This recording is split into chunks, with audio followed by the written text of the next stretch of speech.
গেল দীর্ঘ 15 বছর পর নওগাঁ জেলা বিএনপির সম্মেলন। আমি নিজে সেটা প্রমাণ দিতে চাই। আমার নেত্রী বেগম খালেদা জিয়া থেকে দীর্ঘ 16 বছরের অত্যাচারের পরেও একটা নেতা কর্মী দল ছেড়ে অন্য কোথাও যায় নাই। এই সম্মেলন ঘিরে 17 বছর হামলা, মামলা, নির্যাতন ও কারাবরণে জর্জরিত নেতাকর্মীরা ফিরে পেয়েছেন প্রাঞ্জলতা।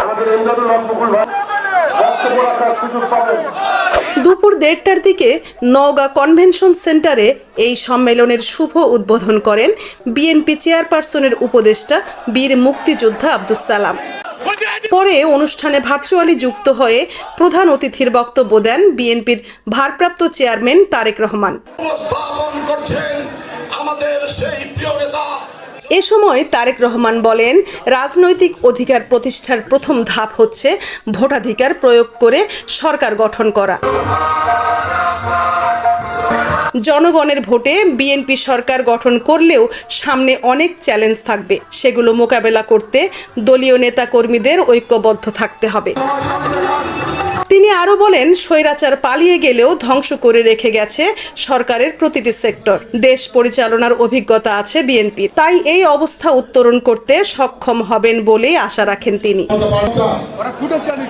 জেলা বিএনপির ভারপ্রাপ্ত আহ্বায়ক রেজাউল ইসলাম রেজুর সভাপতিত্বে সম্মেলনে উপস্থিত ছিলেন সাবেক মন্ত্রী ও বিএনপির স্থায়ী কমিটির সদস্য ইকবাল হাসান মাহমুদ টুকু, রাজশাহী বিভাগের দায়িত্বপ্রাপ্ত সাংগঠনিক সম্পাদক সৈয়দ শাহিন শওকত, রাজশাহী বিভাগ বিএনপির সহ সাংগঠনিক সম্পাদক আমিরুল ইসলাম খান আলিম, সহ সাংগঠনিক সম্পাদক ASM ওবায়দুর রহমান চন্দন এবং বগুড়া জেলা বিএনপির সভাপতি ও দ্বিবার্ষিক সম্মেলন পরিচালনা কমিটির প্রধান সমন্বয়ক রেজাউল করিম বাদশা সহ কেন্দ্রীয় এবং স্থানীয় নেতৃবৃন্দ।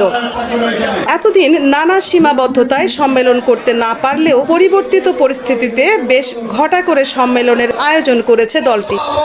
15 বছর পর বিএনপির সম্মেলন ঘিরে পুরো শহর সেজেছিল নেতৃত্বে আসা নেতাদের ছবি, ব্যানার, ফেস্টুন আর বিলবোর্ডে।